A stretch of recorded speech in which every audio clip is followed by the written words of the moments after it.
નમસ્કાર, હું છું ડોક્ટર વિશાલ મકવાણા. સ્વાગત છે ફરી એક વખત ફિઝિકલ એજ્યુકેશન બાય બીડુ ચેનલની અંદર. આજના વિડીયોની અંદર તમને સ્ક્રીન ઉપર દેખાતું હશે કે ધોરણ 12 યોગ સ્વાસ્થ્ય અને શારીરિક શિક્ષણ છે, એમાં એક આગળનું પ્રકરણ અને હવે પ્રકરણ ચાલુ થઈ જાય છે ફિઝિકલ એજ્યુકેશનના શારીરિક શિક્ષણના પ્રકરણ છે. આજે દોડથી શરૂઆત કરીએ છીએ, ટૂંકી દોડ અને એક અંતમાં દોડ આવે છે મેરેથોન દોડ છે, એની પણ આપણે ચર્ચા કરવાના છીએ. તો શરૂ કરીએ આજનો વિડીયો. તો એથ્લેટિક્સમાં ટૂંકી દોડ અને મેરેથોનનું વિજ્ઞાન શું છે, એની ઉત્પત્તિ ક્યાંથી થઈ છે મેરેથોનની, તો આ સંપૂર્ણ માહિતી છે એને આપણે જોવાના છીએ. ચાલો તો શરૂ કરીએ, વધારે ટાઈમ છે બગાડ્યા વગર. તો દોડ એક કુદરતી પ્રવૃત્તિ છે, આવું એક લખ્યું છે. જો કુદરતી પ્રવૃત્તિ દોડ, કારણ કે સૌને ખ્યાલ છે માણસની ઉદ્ભવ થયો માણસનો ત્યારથી દોડ કૂદ અને ફેંક ક્રિયા છે એ ત્યારે માણસ કરતો હતો. આદિ માનવ છે એના રક્ષણ માટે તથા એના ખોરાક માટે, એની જરૂરિયાત માટે છે આ ક્રિયા કરતો હતો, દોડ કૂદ અને ફેંક. તો પ્રાચીન પ્રવૃત્તિ દોડવું માનવીની સ્વાભાવિક અને પ્રાચીન પ્રવૃત્તિ છે. સ્પર્ધાના પ્રકાર શું છે? તો એથ્લેટિકમાં ટૂંકી દોડ, મધ્યમ દોડ અને લાંબી દોડ, આવા 3 પ્રકાર દોડની અંદર પડે છે. વૈજ્ઞાનિક અભિગમ શું છે? તો વૈજ્ઞાનિક રીતે વિકસાવવામાં આવેલી દોડવાની પ્રવૃત્તિઓને એથ્લેટિક્સ કહેવામાં આવે છે. શું કહેવામાં આવે છે? એથ્લેટિક્સ. સૌને ખ્યાલ છે શારીરિક શિક્ષણ સાથે જોડાયેલા છે એટલે આમાં વધારે પડવાની જરૂર છે નહીં. દોડ કૂદ અને ફેંક વિભાગ છે એ જેને ટ્રેક એન્ડ ફિલ્ડ વિભાગ પણ કહેવાય છે. ટ્રેક એન્ડ ફિલ્ડ ઘણી જગ્યાએ સાંભળ્યું હોય છે. એ દરેકને એથ્લેટિક્સ ઇવેન્ટ કહેવામાં આવે છે. ટૂંકી દોડનો પરિચય લઈએ અને એના જરૂરી સાધનો છે. તો ટૂંકી દોડની અંદર 100 મીટર, 200 મીટર અને 400 મીટરનો સમાવેશ થાય છે. આપણા પાઠ્યપુસ્તકની અંદર લખ્યું છે કે હવેના આધુનિક સમયની અંદર 800 મીટર દોડ છે, એને પણ ટૂંકી દોડની અંદર સમાવેશ કરી લેવામાં આવેલો છે. નોંધ શું છે? તો ટૂંકી દોડમાં શરૂઆત, સ્ટાર્ટ ખૂબ મહત્વનું છે અને ભૂમિકા ભજવે છે. ટૂંકી દોડની અંદર શરૂઆત તમે સ્ટાર્ટ કઈ રીતે લ્યો છો, ચોપગું પ્રસ્થાન છે, પ્રસ્થાન કઈ રીતે લ્યો છો, એ ખૂબ જ અગત્યનું છે. સાધનો કયા કયા છે? તો પ્રસ્થાન ટેકા, સ્ટાર્ટિંગ બ્લોક્સ જેને કહેવાય છે, તો આનો ઉપયોગ થાય છે. એની સાથે સાથે ખીલાવાળા બૂટ જેને કહેવાય છે, સ્પાઇક્સ શૂઝ, ખીલાવાળા બૂટ, ગુજરાતી અંદર કહ્યું તો ખીલાવાળા બૂટ. તો આવા બૂટ છે, શૂઝ છે, એનો ઉપયોગ થતો હોય છે. સ્ટાર્ટિંગ પિસ્તોલ અથવા તો ક્લેપર હોય છે, ગન જેને કહેવાય છે, ગન અથવા તો ક્લેપરનો ઉપયોગ થતો હોય છે. અને સ્ટોપ વોચ છે. આટલા સાધનોનો ઉપયોગ થતો હોય છે. અને આ સિવાયનું જે મેન સાધન છે એ ટ્રેક છે. શું છે? ટ્રેક. ચાલો, ચોપગું પ્રસ્થાન છે, જેને ક્રાઉચ સ્ટાર્ટ પણ કહેવાય છે, જેના પ્રકાર 3 છે. સૌને ખ્યાલ છે, અગાઉ પણ એકાદા વિડીયોની અંદર આપણે ચર્ચા કરેલી છે. ટૂંકું પ્રસ્થાન, મધ્યમ પ્રસ્થાન અને લાંબુ પ્રસ્થાન. Elongated start, medium start and bunch start. આ અંગ્રેજી શબ્દ પણ યાદ રાખવાનો, ગુજરાતી અંદર ઉચ્ચાર આપી અને ઓપ્શનની અંદર મૂકી શકે છે. તો આની અંદર પગની સ્થિતિ છે, બંને પગના પંજા વચ્ચે ઓછું અંતર હોય છે ટૂંકા પ્રસ્થાનની અંદર. ઉપયોગ તો ઝડપી વિસ્ફોટક શરૂઆત માટે હોય છે. ટૂંકા ખેલાડીઓ હોય છે, નીચા ખેલાડીઓ હોય છે, એ આ ટૂંકા પ્રસ્થાનનો ઉપયોગ કરતા હોય છે. સૌથી વધારે આ મધ્યમ પ્રસ્થાનનો ઉપયોગ થતો હોય છે. પગની સ્થિતિ મધ્યમ અંતરની હોય છે. ઉપયોગ મોટા ભાગના દોડવીરો આ પદ્ધતિ વાપરે છે. સૌથી સામાન્ય પદ્ધતિ છે.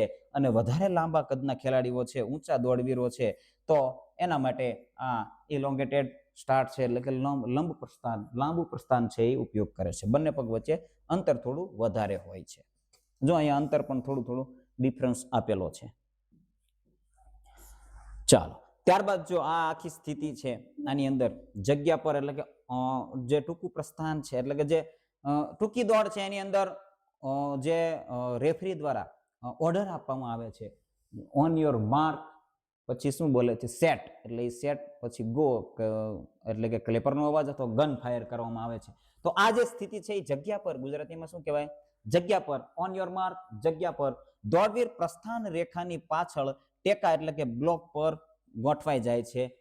જ્યારે કહેવામાં આવે કે કોમ્પિટિટર્સ ઓન યોર માર્ક, ત્યારે શું થાય છે? ખેલાડી આવી રીતે ગોઠવાઈ જાય છે. બંને હાથ પ્રસ્થાન રેખાની પાછળ રહે છે.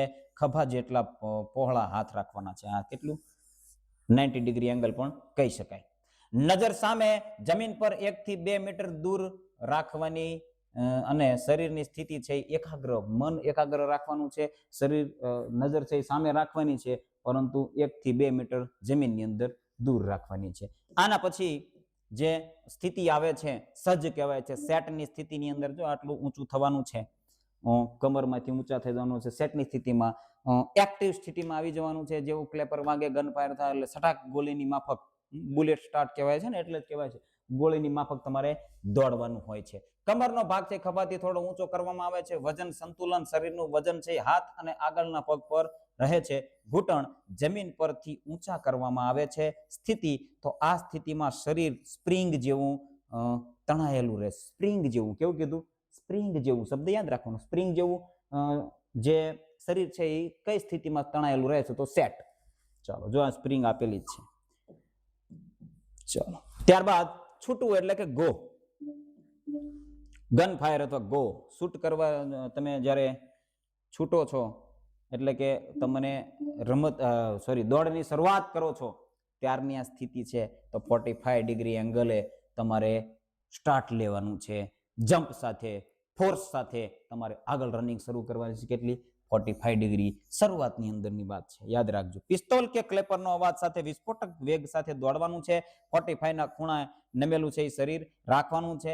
હાથની ગતિ, હાથને ઝડપથી આગળ પાછળ હલાવવાના છે. સ્થિતિ પરિવર્તન, ધીમે ધીમે શરીર સીધું કરતા જવાનું છે. આ 45 ડિગ્રી એંગલ છે એને 28 ડિગ્રી એંગલ લઈ જવાનું છે. ખ્યાલ આવે છે? 28 ડિગ્રી સુધી લઈ જવાનું છે અંશ. ચાલો, શરૂઆત કરો છો ત્યારે 45 ડિગ્રી ને પછી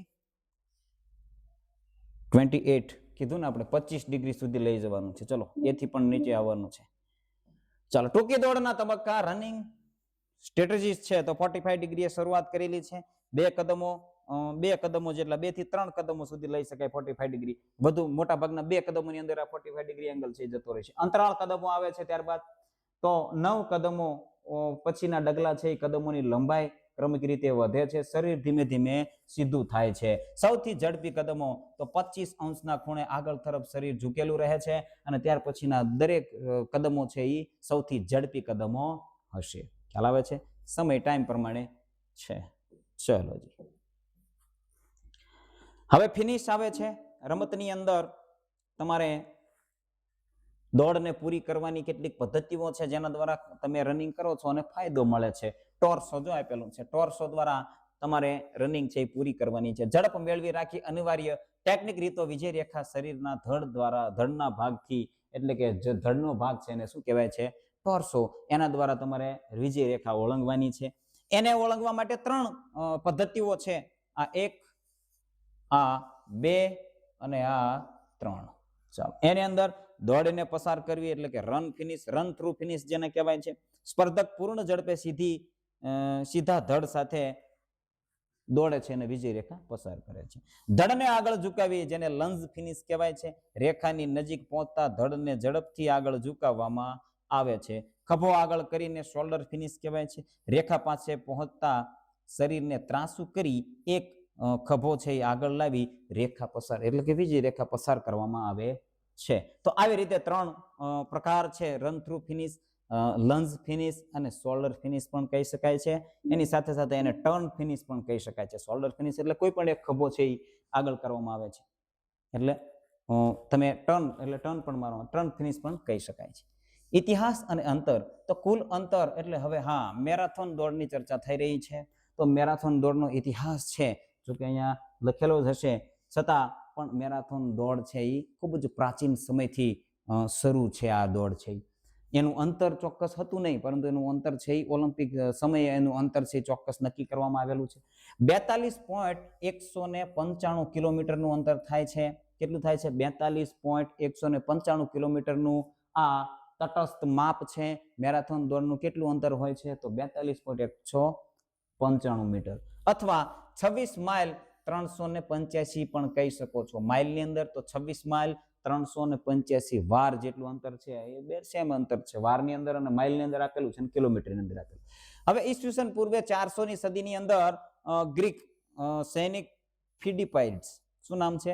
ફિડિપાઇડ્સ, જે એક સૈનિકનું નામ છે, એ મેરેથોનથી એથેન્સ સુધી દોડીને વિજય રેખાના સમાચાર આપ્યા અને શહીદ થયો તેની યાદમાં આ દોડ છે એ શરૂ થઈ. હવે આ ફિલિપાઇન્સ છે, આ ફિલિપાઇન્સ છે એને શું કર્યું? ફિલિપાઇન્સ જે સૈનિક છે.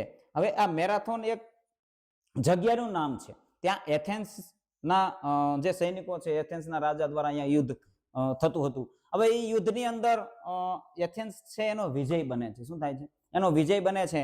એટલે આ ફિલિપાઇન્સ જે સૈનિક છે એ ત્યાંથી મેરાથોન જગ્યા છે ત્યાંથી દોડતો દોડતો ઠેઠ એથેન્સ સુધી આવે છે અને ત્યાં રાજાના મહેલની અંદર, રાજાના દરબારની અંદર જઈ અને એટલું કહી દે છે કે આપણે વિજય બન્યા, અને ત્યારબાદ છે એનું મૃત્યુ થાય છે.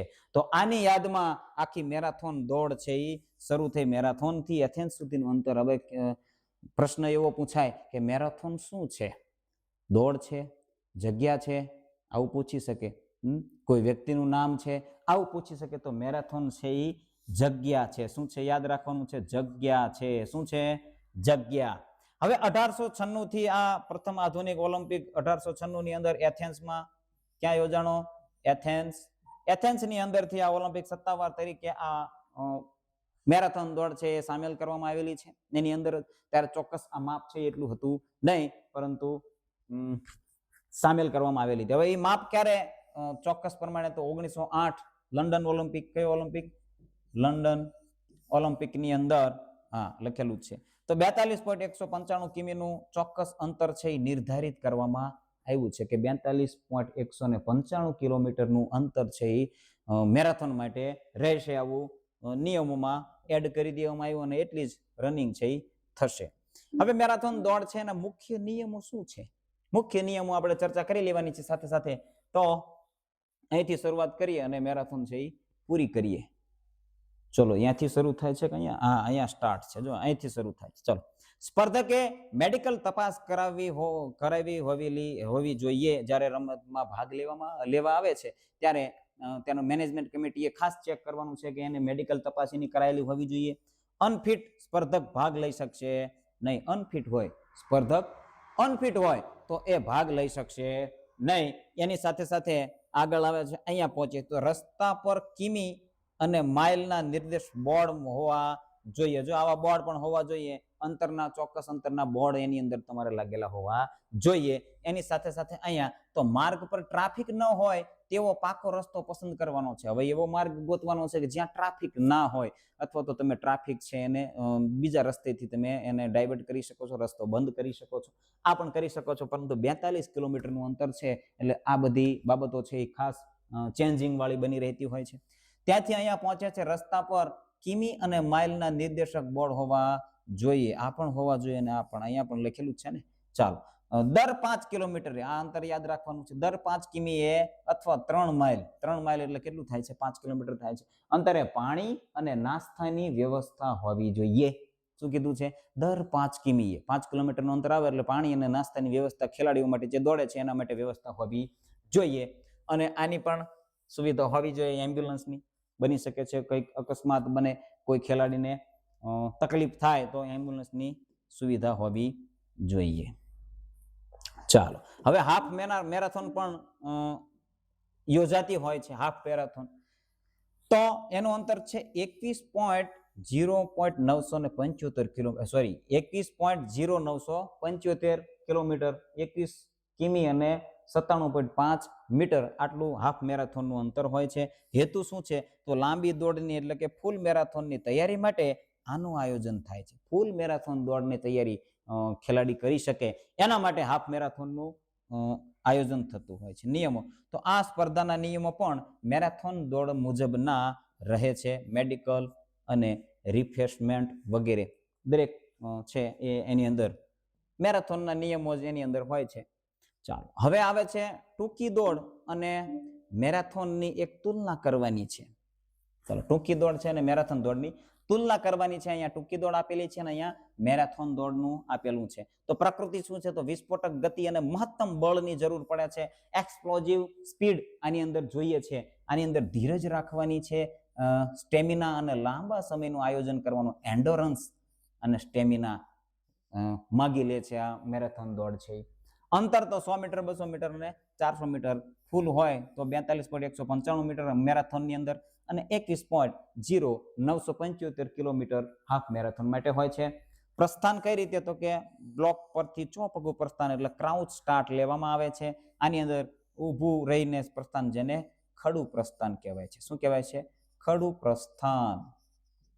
ચાલો, મુખ્ય કૌશલ્ય શું છે? તો શરીરનો ખૂણો 45 ડિગ્રી અને પછી 25 ડિગ્રી અંશના ખૂણે રાખવાનો છે અને ફિનિશિંગ ટેકનિક કરવાની છે. આની અંદર રિફ્રેશમેન્ટ, મેડિકલ ફિટનેસ અને લાંબા અંતરની લય મેળવવાની છે, લય જાળવી રાખવાની છે. રિધમ છે, જો કોઈ પણ દોડ હોય એની રિધમ પ્રમાણે તમે દોડને પ્રેક્ટિસ કરો અને તમે દોડ કરો તો તમે એમાં સફળ બની શકતા હોય છો. ચાલો, ત્યારબાદ અહીંયા આપણું દોડનું ચેપ્ટર છે, 8મું ચેપ્ટર એ પૂર્ણ થાય છે. બને રહેજો આ ચેનલની અંદર. યોગ, સ્વાસ્થ્ય અને શારીરિક શિક્ષણ ધોરણ 12નું પ્રકરણ 8મું છે, અહીંયા પૂર્ણ થાય છે. ટાટની તૈયારી જે મિત્રો કરે છે એના માટે આ વિડીયો સિરીઝ છે, આ ચેનલ છે એ ખૂબ જ ઉપયોગી છે. જે પણ કોઈ ફિઝિકલ એજ્યુકેશન સાથે જોડાવા માંગે છે અથવા એની એક્ઝામની તૈયારી કરે છે તો આ ચેનલ એમના માટે જ છે. વિડીયો ગમે તો લાઈક કરી દેજો, ચેનલમાં નવા હોય તો સબસ્ક્રાઇબ જરૂર કરી દેજો. બને રહેજો ચેનલની અંદર. જય હિન્દ, જય ભારત.